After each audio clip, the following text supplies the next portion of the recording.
হ্যাঁ প্লিজ। প্রথমে হলো ডিসপারশন কেন দরকার আমাদের।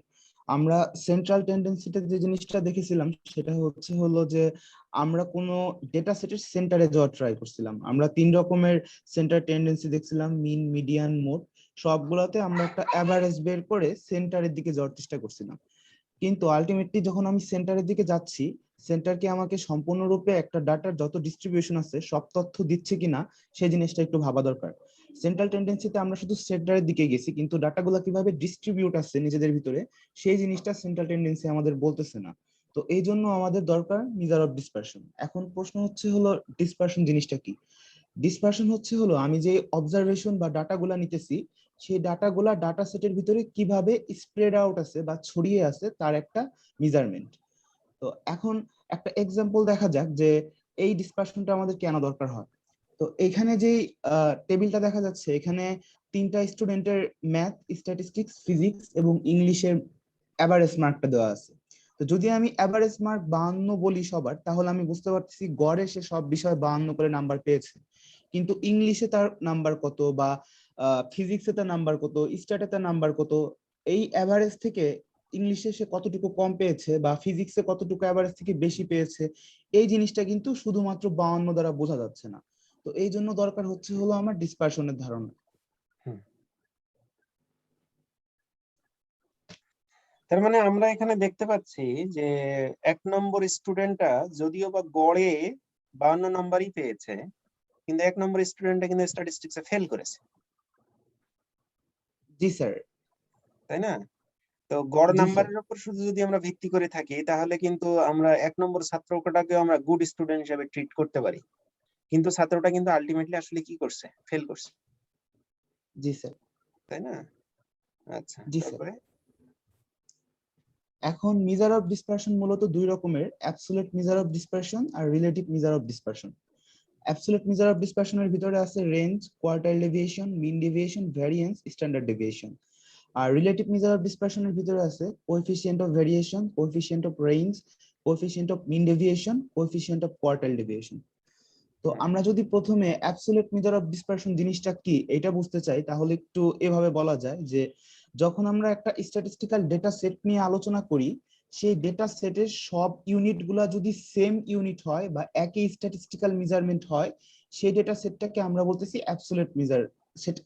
সেই ডেটা সেটে আমরা হলো অ্যাবসলিউট মেজারটা করতে পারতেছি, অর্থাৎ আমার সমস্ত স্ট্যাটিস্টিক্যাল ইউনিট গুলা এখানে এক হইতে হবে। উদাহরণস্বরূপ বলা যেতে পারে যে কোনো একটা ডেটা সেট আছে যেখানে প্রতি মাসের যেই পরিমাণ খরচ হচ্ছে সেই খরচের পরিমাণটা ডলারে দেয়া আছে, অর্থাৎ আমার একটাই মেজারমেন্ট, সেটা হলো আমি ডলার হিসেবে হলো খরচের পরিমাণটা দেখাচ্ছি। কিংবা এরকম হতে পারে যে কোনো একটা ডেটা সেটে কি পরিমাণ দ্রব্য আমি ক্রয় করছি সেখানে সেটা কিলোগ্রাম হিসেবে দেয়া আছে। এখানে স্ট্যাটিস্টিক্যাল মেজার একটাই, সেম ইউনিট ডাটা, এই জন্য হলো আমরা অ্যাবসলিউট মেজার ইউজ করি। অ্যাবসলিউট মেজারের ভিতরে প্রথমে যেটা আসে সেটা হচ্ছে রেঞ্জ। এখন রেঞ্জ জিনিসটা কি? রেঞ্জ হলো আমার যে অবজারভেশন গুলো থাকবে সেই অবজারভেশনের ম্যাক্সিমাম ভ্যালু এবং মিনিমাম ভ্যালু এর ডিফারেন্স। তো এখানে আমি একটু ম্যাথমেটিক্যালি দেখানোর চেষ্টা করছি যে রেঞ্জ আর হলো আমার অবজারভেশন যদি x1 থেকে xn পর্যন্ত হয়, তাহলে x1 থেকে xn এর ম্যাক্স মাইনাস x1 থেকে xn এর মিন এ যদি আমি ডিফারেন্স করি তাহলে হলো আমি রেঞ্জ পাচ্ছি। তো আমি একটা এক্সাম্পল দিয়েছি এখানে যে কিছু ডেটা আছে আমার কাছে, এই ডেটাগুলোর ভিতরে বা অবজারভেশনের ভিতরে সবচেয়ে হাইস্ট নাম্বার বা ম্যাক্সিমাম নাম্বার আমার 210 আর লোয়েস্ট নাম্বার হলো 20, তাহলে রেঞ্জ আসতেছে এখানে 190। 210 মাইনাস 20 190। তো এই রেঞ্জটা আমাকে এখানে ব্যাখ্যা করতেছে এই জিনিসটা যে সেন্ট্রাল টেন্ডেন্সি থেকে ডেভিয়েশন বা বিচ্যুতিটা 190 রেঞ্জ পর্যন্ত আছে। স্যার এইটুকু আমি বুঝতে পারছি রেঞ্জ থেকে। স্যার সেন্ট্রাল টেন্ডেন্সি তো তুমি এখানে বের করো নাই। সেন্ট্রাল টেন্ডেন্সি তুমি না স্যার। বলতে পারবে না, আসলে তুমি বলতে পারো যে তোমার যে ডাটাটা সেটা ধরো এটা একটা ওয়ান ডাইমেনশনাল ডাটা, এটা রিয়েল লাইনের উপরে ডাটাটা আছে। তো রিয়েল লাইনের 190টা ঘরের ভিতরে তোমার এই ডাটাগুলো সবগুলোই আছে। হুম, এতটুকু বোঝা জি যাচ্ছে, স্যার। তাই না? জি স্যার। জি স্যার। কারণ এখনো কিন্তু আমরা কোনো সেন্ট্রাল পয়েন্টের সাপেক্ষে কোনো কিছু বলার চেষ্টা করিনি। হ্যাঁ, না আমরা না এখনো স্যার, সেন্ট্রাল পয়েন্টের সাপেক্ষে দেখো তোমার এই ইকুয়েশনের ভিতরে কোনো central measure of central tendency যেগুলো শিখছো, মিন, মিডিয়ান, মোড, তোমার এই রেঞ্জটা কি জি মিন, স্যার, মিডিয়ান, মোডের কোনো ফাংশন? দেখো তো, ম্যাক্স আছে এবং মিন আছে, না তাই স্যার, না? এ- এ- এই এই ম্যাক্স আর এই- মিন। এর ভিতরে কি তুমি কোনো মিন, মিডিয়ান বা মোড এরকম কোনো কিছু নিয়ে আসছো কিনা? না স্যার, স্যার তাহলে তো স্যার এখানে জাস্ট কতখানি পর্যন্ত স্প্রেড আউট আছে হ্যাঁ, সেই তুমি রেঞ্জটা শুধু হচ্ছে এতটুকু বোঝা বলতে যাবে। পারবে যে এই এতটুকু জায়গার ভিতরে আছে। হ্যাঁ, আবার জি তুমি স্যার, এটাও বলতে পারবে না যে এই জায়গাটা কত থেকে কোথা থেকে কোথা, রিয়েল লাইনে 0 থেকে 190 পর্যন্ত আছে নাকি -10 থেকে 80 পর্যন্ত আছে, তুমি কিন্তু তাও বলতে পারছো না, জি স্যার, তাই না? তার মানে তুমি জি স্যার, তুমি একেবারে একটা মিনিমাম ইনফরমেশন হয়তো বা দিতে পারছো এখান থেকে, রেঞ্জ রেঞ্জ দিয়ে ডাটা সম্পর্কে একটা মিনিমাম দিতে পারছো যে কতটুকু জায়গার ভিতর ছড়িয়ে ছিটিয়ে আছে এই। জি স্যার, জি স্যার। হুম, তারপরে বলো। স্যার এরপরে আসে কোয়ার্টাইল ডেভিয়েশন। তো কোয়ার্টাইল ডেভিয়েশনের সূত্রটা আমরা একটু আগে দেখি যে Q3 - Q1/2। তো এটা যদি একটু বুঝতে হয় তাহলে পরের স্লাইডে আমি একটু যাচ্ছি যে Good. আমাদের কোয়ার্টাইল সম্পর্কে একটু ধারণা নেওয়া দরকার। কোয়ার্টাইল ডেভিয়েশন জানতে গেলে কোয়ার্টাইল বলতে বোঝায় একটা অংশকে 4টা ভাগে ভাগ করা। আমরা যেটা বলি যে অনেক সময় গ্রিল খাইতে গেলেও আমরা বলি একটা কোয়ার্টার গ্রিল দেন, তখন হুম ওই হুম লোক যেটা করে সেটা হচ্ছে একটা মুরগি 4 ভাগের 1 ভাগ আমাদেরকে দেয়। তো হুম এখানে আমি একটা ডেটা সেটের স্প্রেড আউট করছি। স্প্রেড আউটটাকে 4টা ভাগে ভাগ করছি। প্রথম ভাগে আছে 25%, তারপরে 50%, তারপরে 75%, তারপরে আবার 25%। তো এখন এই এই পয়েন্টটা থেকে মানে ডেটা সেট যেখান থেকে শুরু হয়েছে সেখান থেকে Q3 পর্যন্ত যদি আমি নেই তাহলে আসে Q1, Q2, Q3। এখন এই Q3 থেকে যদি আমি Q1টা বাদ দেই তাহলে আমার যেটুক থাকবে সেটুক হচ্ছে হলো Q3 - Q1, অর্থাৎ Q1 থেকে Q2 পর্যন্ত যে ডিস্ট্রিবিউশনটুকু আছে সেটুকু আমার থাকবে, অর্থাৎ এখানে আমি 2টা ঘরের ডিস্ট্রিবিউশন পাইলাম। তো আমার তো হুম দরকার যে প্রতি একটা ঘরে কিভাবে ডাটাগুলা ডিস্ট্রিবিউশন আছে। যেহেতু এখানে 2টা ঘর আছে এজন্য আমি সূত্রে 2 দ্বারা ভাগ করে দিছি যেন একটা ঘরের ডিস্ট্রিবিউশনটা এখানে চলে আসে। হুম। গুড, তার মানে তোমার আসলে তুমি এখানে দেখাতে চাচ্ছ কি যে ডাটার ভিতরে তোমার তো 100% ডাটা, 100%-এর ভিতরে Q1 থেকে Q3 পর্যন্ত কতটুকু আছে, এটা হচ্ছে 50%। তো 50%-এর ভিতরে ডাটাটার নেচার জি কেমন স্যার, সেটা তুমি দেখার চেষ্টা করছো just। মানে আপার টেইল এবং লোয়ার টেইল, অর্থাৎ ডান পাশের মানে লেফট টেইল বা রাইট টেইলের গুলোকে তুমি বাদ দিয়ে শুধু মাঝখানে কেমন আছে সেই জায়গাটা দেখার চেষ্টা করছো, তাই না? জি স্যার। স্যার মাঝখানেরটা তো আমার মিডিয়ান স্যার, মিডিয়ান তার হ্যাঁ, মানে বাকিগুলা তো। মানে Q1 থেকে Q3 এর ভিতরে এই জায়গার রেঞ্জটা কেমন, এই জায়গাতে কেমন আছে ডাটাটা, সেটা তুমি বলার চেষ্টা করছো আমার ধারণা, তাই না? জি জি স্যার, জি স্যার, জি স্যার। হ্যাঁ, সেটা। এখন এটা তো কোয়ার্টাইল যদি আমার বের। হ্যাঁ নাজমুল, কিছু বলছিলা? স্যার এই জায়গাটা আমি বুঝতে পারি নাই, ক্লিয়ার হয়নি এখনো। আচ্ছা, তুমি দেখো কি করছো, Q3 থেকে Q3 তুমি কি একদম Q1 থেকে শুরু করে একদম শুরু থেকে শুরু করে 75% পর্যন্ত নিছো, তাই না? হ্যাঁ, জি স্যার, আচ্ছা, জি স্যার। তারপরে তুমি প্রথমের 25% বিয়োগ দিয়ে দিলা, তাহলে কি থাকলো? তাহলে 50%। মাঝখানের 50% থাকলো, তাই না? জি এই স্যার, মাঝখানের হ্যাঁ, 50% কে তুমি এখন 2 দ্বারা ভাগ করে দিলা, তাহলে কি হলো? জি স্যার। তাহলে আসলে যেটা পাওয়া গেল যে ওই ডাটার পয়েন্ট। মধ্যবর্তী পজিশনে 25%-এর ভিতরে কেমন ডাটা আছে। এটাকে অনেক সময় শুধু Q3 এবং Q3 থেকে Q1 ও বিয়োগ করা হয়, এইটাকে বলা হয় ইন্টার কোয়ার্টাইল রেঞ্জ। রাফসান একটু লিখে রাখতে পারো জি যে Q3 থেকে যদি Q1 বাদ দেওয়া হয় তাহলে এটাকে বলা হয় ইন্টার কোয়ার্টাইল রেঞ্জ। হ্যাঁ, জি স্যার, স্যার লিখছি স্যার। বুঝতে পেরেছো নাজমুল এবারে? জি স্যার, জি স্যার, বুঝতে মানে এখানে বলা হচ্ছে যে আসলে মানে আমাদের ডাটার কি হয় যে প্রথমের দিকে এবং শেষের দিকে ডিস্ট্রিবিউশনের ডাটার ঘনত্ব খুব কম থাকে, তো মাঝখানের দিকে ঘনত্বটা বেশি থাকে। আমরা যে জায়গাতে ঘনত্বটা বেশি আছে সেখানেই অবস্থাটা কেমন সেটা আমরা দেখার চেষ্টা করছি, আমাদের আমাদের কনসেন্ট্রেশন মূলত যেখানে ডাটা বেশি আছে সেই জায়গায়। ঠিক আছে, জি স্যার। যেমন তাহলে একটা ধরো এক্সাম্পল দেই, এক্সাম্পল ধরো তুমি একটা জুতার দোকানে গেছো, হ্যাঁ, তো জুতার দোকানে যদি যাও, যেমন আমার জন্য বড় সমস্যা হয় জুতার দোকানে গিয়ে, মানে অনেক জুতা আমার পছন্দ হয়, কিন্তু আমি আসলে খুব সুন্দর জুতা কখনো কিনতে পারি না। বুঝছো কেন জানো? কারণ হচ্ছে আমার পা অনেক বড়। পা বড় হওয়ার কারণে সব জুতা আমার পায়ে হয় না। এখন যে জুতায় আমার পা ঢোকে আমাকে সেটাই কিনতে হয়, ওটা পছন্দ হোক আর না হোক। মানে পা ঢেকে রাখাটাই আমার কাছে বড় চ্যালেঞ্জ। সেম অবস্থা স্যার। জি স্যার। বুঝতে পারছো? তার মানে আমি কোন দিকে গেছি? আমি হচ্ছে ওই যে 75% এর পরে, মানে আমার পায়ের জুতা দোকানে কি কম থাকে, তাই না? আবার ধরো একেবারে খুব বেটে মানুষের জুতাও তো কম থাকে, তাই না? খুব ছোট পা, কিন্তু মাঝখানে কি থাকবে? এভারেজ এভারেজ জি যে স্যার। জুতার সাইজ সেটা বেশি থাকবে, তাই না? তো আমাদের টার্গেটটা বেশি হলো থাকবে। যে ওই জায়গাতে হিট করা, যে আসলে এভারেজ জায়গাটাতে কেমন আছে। বুঝতে পেরেছো? জি স্যার, এখন বুঝতে পারছি। যেমন ধরো আমাদের সমাজে কি হয়, খুব ধনী মানুষ অনেক কম, আবার খুব গরিব মানুষও কম। এভারেজ মানুষ কি থাকে? বেশি থাকে। তোমার একটা ক্লাসে কি থাকে? খুব ট্যালেন্টেড কয়েকজন থাকে, আবার খুব ডাল কয়েকজন থাকে, আর মাঝখানের গুলো সবাই কি? এভারেজ। ওটাই থাকে। ঠিক আছে? হ্যাঁ। আচ্ছা, তাহলে কোয়ার্টাইল ডেভিয়েশন তুমি গেলা, তারপরে যাও। কোয়ার্টাইল ডেভিয়েশন যদি আমি ফার্স্ট কোয়ার্টাইল বের করতে চাই, তাহলে হলো আমার সূত্রটা হচ্ছে Q1 = n+1 ডিভাইডেড বাই 4। এখানে nটা হলো নাম্বার অফ অবজারভেশন। আর থার্ড কোয়ার্টাইল বের করতে গেলে সূত্রটা হলো 3 × 1 + 4, অর্থাৎ ফার্স্ট কোয়ার্টাইলের চেয়ে 3 গুণ বেশি, এজন্য 3 দ্বারা এখানে গুণ করে দেওয়া হচ্ছে আসলে। আচ্ছা। আর একটা স্যার এক্সাম্পল দিছি, সেটা হলো স্যার, এখানে স্যার কোনো গ্রুপ ডাটার জন্য স্যার আমি কোনো এক্সাম্পল দেই নাই। গ্রুপ ডাটার জন্য স্যার কলাম করতে কষ্ট হচ্ছিল অনেক, এই জন্য স্যার হুম, হুম, হুম। আনগ্রুপ ডাটার জন্য একটা এক্সাম্পল দিছি। স্যার আনগ্রুপ ডাটা যেটা আছে সেই ডাটাটাকে আমরা প্রথমে অ্যাসেন্ডিং অর্ডারে সাজাবো। অ্যাসেন্ডিং অর্ডারে যখন সাজালাম, সাজানোর পরে Q1 এর মান সূত্র অনুযায়ী এখানে আমার অবজারভেশন আছে হলো 7টা, এজন্য Q1 এর মান হলো 7 + 1 / 4 আসে 2, আর Q3 এর মান তার সাথে 3 গুণ করলে আসে 6।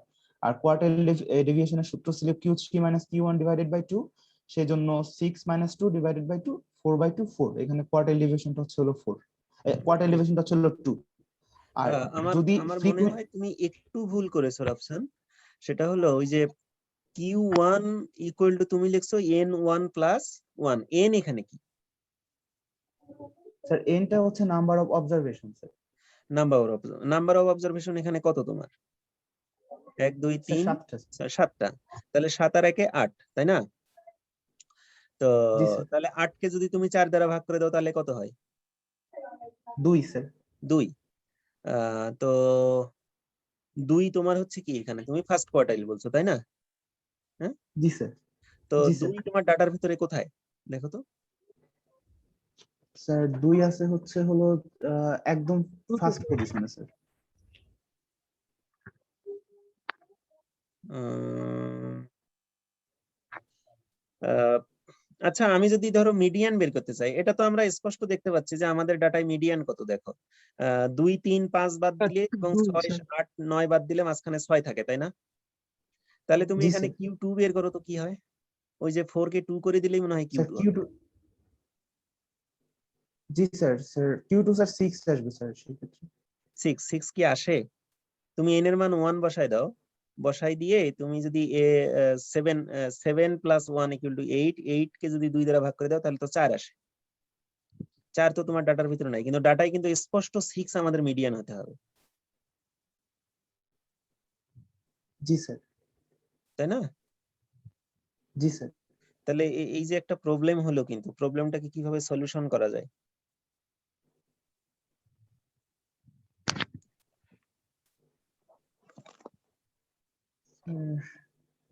এবং আরো একটা প্রবলেম আছে। প্রবলেমটা ধরো তুমি এখানে 7টা অবজারভেশন নিয়েছো রাফসান, তাই না? তো আমি যদি 8টা জি অবজারভেশন স্যার। নিই তাহলে আমার কি হবে? স্যার জোড় সংখ্যার ক্ষেত্রে একটা সূত্র ছিল স্যার, ওই ক্ষেত্রে হলো 4 দ্বারা বিভাজ্য হলে একটা সূত্র আছে, আর 4 দ্বারা বিভাজ্য না হলে একটা সূত্র আছে স্যার। ওইটা স্যার সময়ের কারণে লিখতে পারিনি স্যার এখানে। আচ্ছা, গুড। তো আসলে মূলত এই বিষয়টা যেমন হবে, Q1 = n1, সরি এটা আমি একটু ক্লিয়ার করে দেই।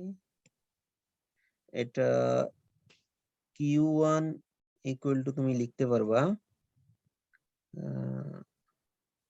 n plus 1/4 th observation. ঠিক আছে, ফর্মুলাটা জি, ঠিকই আছে। এইটা আসলে এই যে n plus 1/4 এইটা আসলে কোয়ার্টাইল না, অততম ভ্যালুটা অবজার্ভ Q1।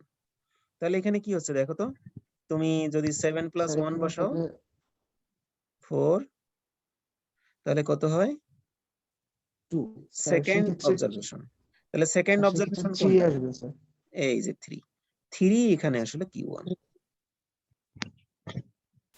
ঠিক আছে। জি স্যার, জি স্যার। আচ্ছা, যদি আমরা ওই একই ফর্মুলায় যদি আমরা মিডিয়ান Q2 বের করতে চাই তাহলে কি হয় দেখো তো, Q2 equal to n plus 1/2 th observation, তাই না? 7 plus 1/2 th অবজারভেশন, তাহলে কত হয় 8/2 6 হবে, মানে 4 হয়, তাই না? 6 হবে স্যার। ফোর্থ জি অবজারভেশন স্যার, কত? 6 স্যার। এই স্যার যে 6 স্যার। 1 2 3 4 6, ঠিক আছে, জি বোঝা স্যার, গেল? স্যার এখানে একটু জি স্যার এখানে একটু ভুল হ্যাঁ, হয়েছে স্যার। তাহলে এটা একটু নাজমুল বুঝতে পারছো কিনা, ফাহাদ বুঝতে পারছো কিনা? স্যার, জি স্যার, এখন ক্লিয়ার হয়েছে। হ্যাঁ, জি স্যার। তাহলে কোয়ার্টাইলের এটা ফর্মুলা হয় যে মিলাইতে পারছিলাম তততম অবজারভেশন। তম পথ বা অবজারভেশন।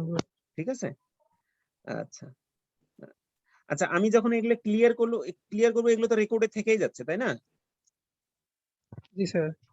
আচ্ছা, তাহলে জি আমি স্যার। আবার ক্লিয়ার করে আমি আরেকটু লিখতে চাই। আচ্ছা, যদি এখানে দেখো রাফসান যে এক্সাম্পলটা নিয়েছে সেখানে অড অবজারভেশন সংখ্যা অর্থাৎ n ইকুয়াল টু কত 7, দিস ইজ অড, তাই না? এখন আমরা যদি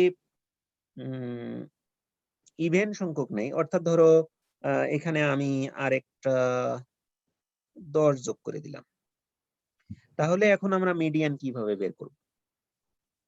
তাহলে মিডিয়ানের স্যার ফর্মুলাটা কেমন তাহলে হবে বলো তো? স্যার দেখো, তাহলে আমি 6 প্লাস পিছন থেকে 3টাকে বাদ দিয়ে দিলাম, সামনে থেকে 3টাকে বাদ দিয়ে দিলাম, তাহলে মাঝখানে কত থাকে 6 and 6, তাই তো?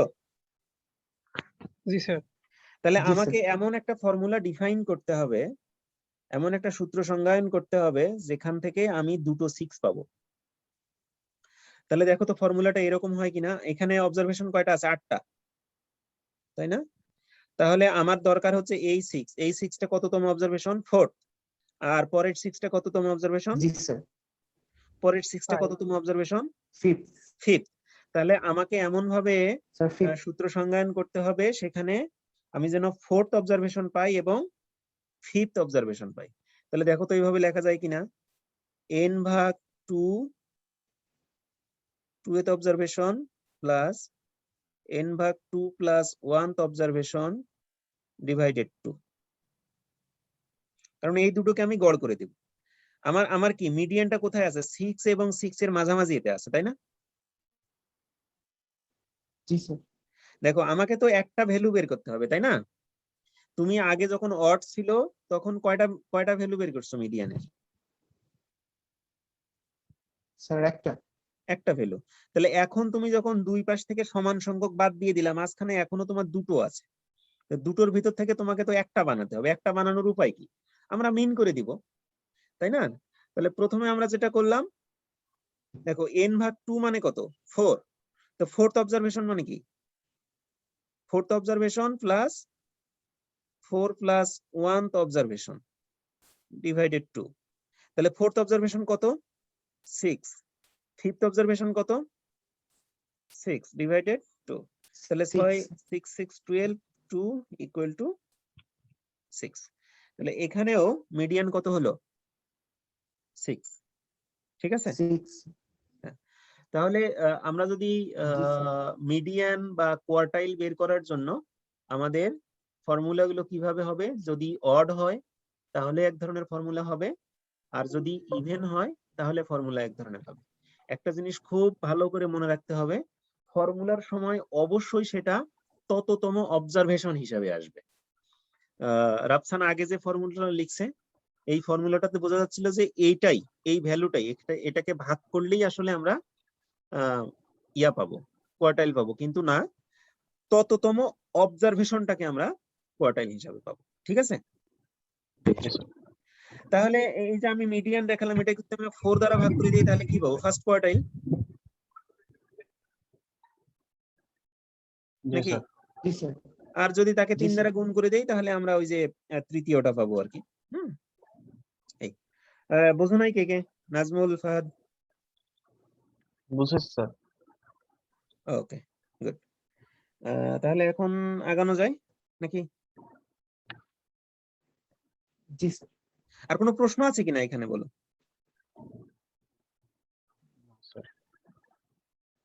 না স্যার। প্রশ্ন স্যার। আরেকটা থাকার কথা, সেটা হলো যে এখানে যে স্যার। অবজারভেশনটা আমরা মিডিয়ান বা কোয়ার্টাইল যেগুলো বের করলাম, এটা একেবারে র ডাটার জন্য। তো ফাহাদ আমাদেরকে আগে দেখিয়েছিল কিভাবে আমরা গ্রুপ ডাটায় কাজ করতে পারি। তো এই ফর্মুলেশন গুলো একটু পরিবর্তন করে আমরা গ্রুপ ডাটাতে ব্যবহার করতে পারি। ঠিক আছে? জি স্যার। হ্যাঁ। স্যার স্যার, এখানে সেটা যদি তোমরা স্যার একটু শিখে নিও। স্যার ইউজ করি তাহলে কি স্যার আমরা এখানে কিউমুলেটিভ ফ্রিকোয়েন্সি ইউজ করতে পারবো স্যার? কোথায়? মানে স্যার এখানে যদি আমার গ্রুপ ডেটা থাকে সেক্ষেত্রে স্যার কি কিউমুলেটিভ ফ্রিকোয়েন্সি ইউজ করতে হবে নাকি স্যার? হ্যাঁ, কিউমুলেটিভ ফর্মুলাও থাকতে পারে। কিউমুলেটিভ আছে, তারপরে সাধারণ ফ্রিকোয়েন্সিও আছে, দুটোর কম্বিনেশনে একটা ফর্মুলা তৈরি করা যায়। জি স্যার। তোমরা ফর্মুলাটা একটু দেখে নিও, কেমন? ওকে। হ্যাঁ, ওটা একটু শিখে নিও। ওটার ফিজিক্যাল মিনিং গুলো বোঝার চেষ্টা করো। না হলে তাহলে আমরা তো সেন্ট্রাল টেন্ডেন্সির পুরোটা শেষ করে নাই, শুধু মিন শেষ হয়েছিল, মিডিয়ান এবং মোড তো শেষ হয়নি, তাই না? না স্যার। তাহলে ফাহাদ আগামী দিনে ওই মিডিয়ান মোডের ওই জায়গাটা দেখ। হ্যাঁ, ততদিনে Okay. রাফসান একটু রেস্ট করুক। আচ্ছা, রাফসান শুরু করো তাহলে।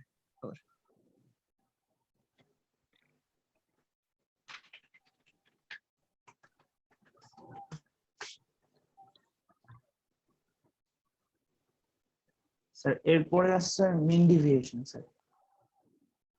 হ্যাঁ, মিন স্যার ডেভিয়েশন বলো। মিন ডেভিয়েশন হচ্ছে হলো যে স্যার আমি যেটা বুঝতে পারছি, আমি মিন ডেভিয়েশন যে মেজারটা করে সেটা হচ্ছে হলো আমার যে অবজার্ভ ভ্যালুটা আছে এবং আমি যে ভ্যালুটা এক্সপেক্ট করতেছি সেই দুটো ভ্যালু ডিফারেন্স বের করে, এটা হচ্ছে হলো মিন ডেভিয়েশন। আর মিন ডেভিয়েশন যে জিনিসটার ফিজিক্যাল যদি মিনিং বলি, এটা হচ্ছে হলো সেন্টার পয়েন্ট থেকে ওই ডেটার পয়েন্টের ডেভিয়েশন বা ডিস্টেন্স কতটুকু, সেটুকু হচ্ছে হলো আমার মিন ডেভিয়েশন বের করে। স্যার যদি আমি ফর্মুলার দিকে তাকাই তাহলে উপরে যে জিনিসটা করছি আমি, যে এক্স বারটা হচ্ছে হলো ডেটা সেটটার মিন আর এক্স আই হচ্ছে হলো আমার আইটম অবজারভেশন। তাহলে প্রতি ক্ষেত্রেই আমি স্যার এর আগের ক্লাসে স্যার আপনি বলছিলেন যে summation of X I minus x bar equal to 0, তো 0 যেন না হয় এই জন্য হচ্ছে হলো মডুলাস চিহ্নটা নেওয়া হয়েছে। আমরা যেহেতু ডিসটেন্স মডুলাস বের করতে করে যাচ্ছি, ডিসটেন্সের ফর্মুলাটা কি হয়? মানে ডিসটেন্সের কয়েকটা প্রপার্টিজ আছে, তাই না? তোমরা ম্যাথমেটিক্সে পড়ো না, ডিসটেন্স কি কি হয়? স্যার অ্যাবসলিউট ধরো ভ্যালু দ্বারা ডিসটেন্স a ইকুয়াল টু যদি b হয় তাহলে ডিসটেন্স অফ a b কি হবে? 0 অথবা 0 এর চেয়ে বড় হবে, তাই না? যদি দুটো 0 হবে, তারপরে যদি এইরকম ওই যে ডিসটেন্সের ট্রায়াঙ্গুলার ফর্মুলা আছে, তাই না? এরকম ডিসটেন্সের তিনটা প্রপার্টিজ আছে না? মনে আছে কিনা তোমাদের? এই নাজমুল, মনে আছে? বলো দেখি। না স্যার, মনে তো নাই স্যার ওইভাবে। কেন? ডিসটেন্স অফ এ বি কি হবে?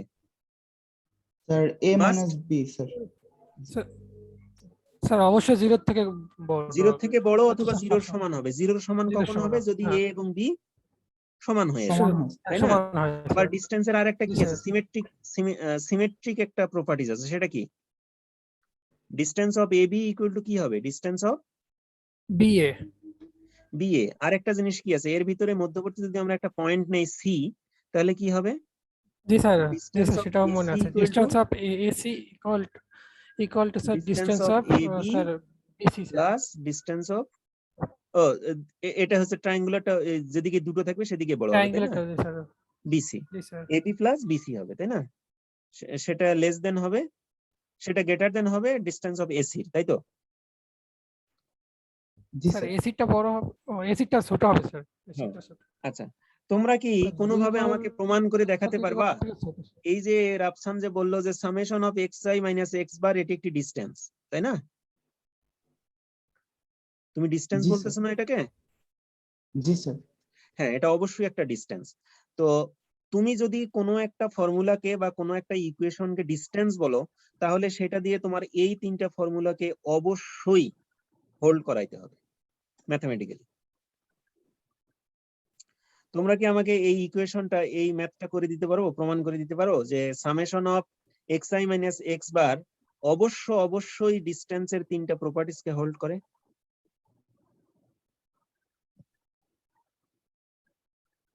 এটা প্রমাণ করতে হবে।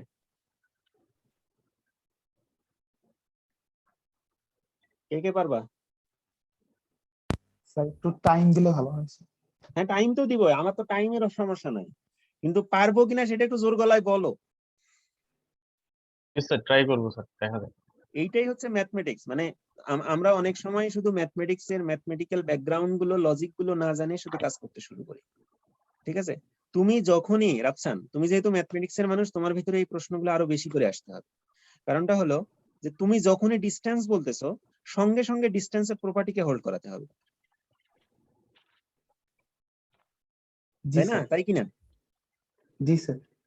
হ্যাঁ, তাহলে তোমার নেক্সট কাজ এটা থাকলো, তোমার এ সপ্তাহের কাজ, অথবা নাজমুল এবং রাফসান, দেখি কে দ্রুত আমাকে করে দেয় আর কি। ঠিক আছে? না, আমি রাফসানকে এটা দিব না, আমি এটা নাজমুলকে দিব। নাজমুলকে কোনো কাজ দেওয়া হচ্ছে না তো, রাফসানের অনেক কাজ আছে। নাজমুল, কি তোমাকে এই কাজটা দিয়ে দেই? জি স্যার। হ্যাঁ, তুমি এইটা প্রমাণ করে নেক্সট দিনে উপস্থাপন করবা যে summation of absolute value of xi minus x bar এটি একটি ডিস্টেন্স। ঠিক আছে? জি স্যার। আচ্ছা, এইটা আমি কাজ দিলাম। আচ্ছা, এখন বলো রাফসান। স্যার এটা হচ্ছে হলো, যদি আনগ্রুপ ডেটা থাকে, আনগ্রুপ ডেটা থাকলে হচ্ছে হলো আমার summation of xi minus x bar divided by n। আর যদি আমার গ্রুপ ডাটা থাকে তাহলে অবশ্যই সেখানে কিছু ফ্রিকোয়েন্সি থাকবে। তো সেই ক্ষেত্রে স্যার ফর্মুলাটা হবে হচ্ছে হলো তাদের ফ্রিকোয়েন্সিটা ওই ডিস্টেন্সের সাথে গুণ হয়ে সামেশন হবে তুমি ডিভাইডেড এখানে বাই n n। দ্বারা ভাগ করলা কেন? স্যার আমার অবজারভেশন তো ছিল তম অবজারভেশন, মানে টা অবজারভেশন ছিল। তাহলে যদি আমার টোটাল ডিস্টেন্সটা এত হয় আর অবজারভেশন দিয়ে যদি ভাগ করি, তাহলে স্যার সেন্টার পয়েন্ট থেকে হচ্ছে হলো এই ইটা পাওয়া যাবে, মানে ডিস্টেন্সটা পাওয়া যাবে সেন্টার থেকে। স্যার ওই আমরা যে মিনের যে সূত্রটা দেখছিলাম, যে মিনের সূত্র ছিল হচ্ছে হলো নাম্বার অফ অবজারভেশনের যোগফল ডিভাইডেড বাই n। তাহলে এখানে যদি আমি n দ্বারা ভাগ করি, তাহলে মিন থেকে কতটুকু দূরে আছে সেই জিনিসটা বোঝা যাবে স্যার। গুড।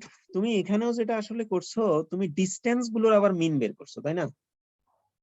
জি স্যার। তুমি এখানে বলার চেষ্টা করছো যে সেন্ট্রাল পয়েন্ট থেকে অবজারভেশন গুলো গড়ে কত দূরত্বে আছে। তুমি কিন্তু জি শুধু স্যার। দূরত্ব বের করো নাই, শুধু দূরত্ব হচ্ছে তোমার এই জি যে স্যার। এগুলো, সেন্ট্রাল পয়েন্ট থেকে অবজারভেশনের দূরত্ব এটা, এগুলো, তাই না? এই যে এটা দিয়ে জি বাতাচ্ছে, স্যার। দেখো কি বলে absolute value of xi minus x bar, এইটা কি? এইটা হচ্ছে যে সেন্ট্রাল ভ্যালু থেকে প্রত্যেকটা অবজারভেশনের দূরত্ব। তুমি কি করছো, প্রত্যেকটা অবজারভেশনের দূরত্ব তো বের করার পরে সেই দূরত্বগুলোকে আবার তুমি কি করছো, মিন করছো, তাই না? স্যার জি স্যার। হ্যাঁ। আচ্ছা, এখন এই যে ফর্মুলাটার নাম দিয়েছো তুমি কি, মিন ডেভিয়েশন, তাই না? জি স্যার।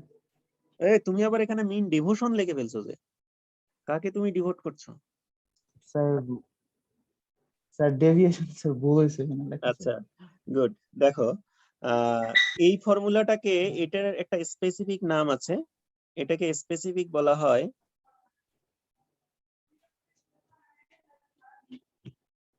মিন ডেভিয়েশন ফ্রম মিন। ঠিক আছে? হ্যাঁ, বুঝতে পারছো?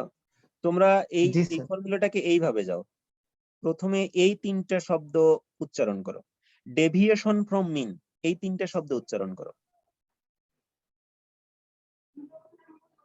এই তিনটা শব্দের মিনিং কি হচ্ছে দেখো তো। ডেভিয়েশন ফ্রম মিন, তার মিনিং কি দেখো তো, এই যে এটা কিনা, এই যে উপরের অংশটা কিনা।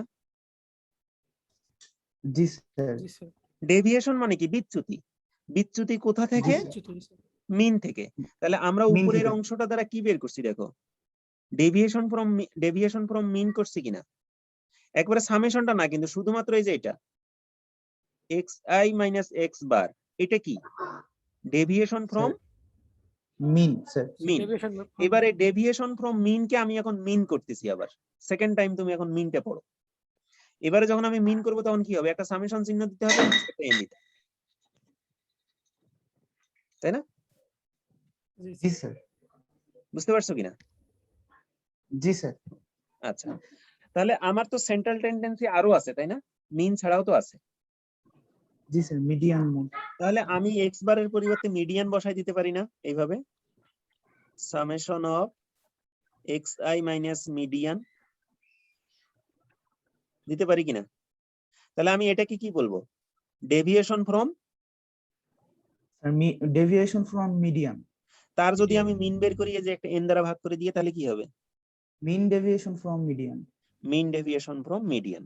আচ্ছা, আমি যদি এটা মিডিয়ান না দিয়ে আমি এখন মোড বানাই দিলাম, মোড বানাই দিলাম, তাহলে কি বলা যাবে এটাকে, sir deviation from mode. Deviation from mode. তাহলে যতগুলো সেন্ট্রাল টেন্ডেন্সি আছে প্রত্যেকটা সেন্ট্রাল টেন্ডেন্সি থেকেই, মেজার অফ সেন্ট্রাল টেন্ডেন্সি থেকেই আমরা ডেভিয়েশন বের করতে পারি, তাই কি না? জি স্যার। হ্যাঁ, Yes, sir. তাহলে যদি আমরা মিন থেকে বের করি তখন সেটাকে বলা হবে মিন ডেভিয়েশন ফ্রম মিন, যদি মিডিয়ান থেকে বের করা হয় তাহলে বলা হবে মিন ডেভিয়েশন ফ্রম মিডিয়ান, যদি মোড থেকে বের করা হয় তাহলে বলবো মিন ডেভিয়েশন ফ্রম মোড, যদি অন্য যে কোনো ভ্যালু থেকে আমরা বের করতে চাই, অন্য কোনো পয়েন্ট থেকেও তো বের করা যেতে পারে, তাই না? জি ধরো স্যার। আমি বললাম যে এইটা আমি বললাম যে 10 থেকে দূরত্ব বের করো, এই অবজারভেশন গুলোর দূরত্ব 10 থেকে বের করো, বের করা সম্ভব কিনা? আমি 1 মাইনাস 10 দিলাম, 2 মাইনাস 10, 3 মাইনাস 10, 4 মাইনাস 10, 5 মাইনাস 10, এভাবেও কি বের করা যাবে কিনা? যাবে স্যার। তখন আমরা আসলে ডিসটেন্সটা কোথা থেকে মেজার করতেছি, 10 থেকে স্যার, মেজার তখন করতেছি, তাই না? তাহলে তখন জি আমরা স্যার। ফর্মুলাটাকে এইভাবে লিখতে পারবো কি, xi minus a means any arbitrary value n। তাহলে এটাকে Yes, sir. কিভাবে বলা যাবে এই ফর্মুলাটাকে? Sir, mean Sir. deviation from any arbitrary value. হ্যাঁ, মিন ডেভিয়েশন ফ্রম আরবিটারি ভ্যালু, তাই না? এখন কথা হলো যে আরবিটারি ভ্যালু কি আমাদের কাজে লাগতে পারে? Sir, অনেক সময় লাগতে পারে, sir. যেমন বলতে পারো, একটু এক্সাম্পল দাও দেখি।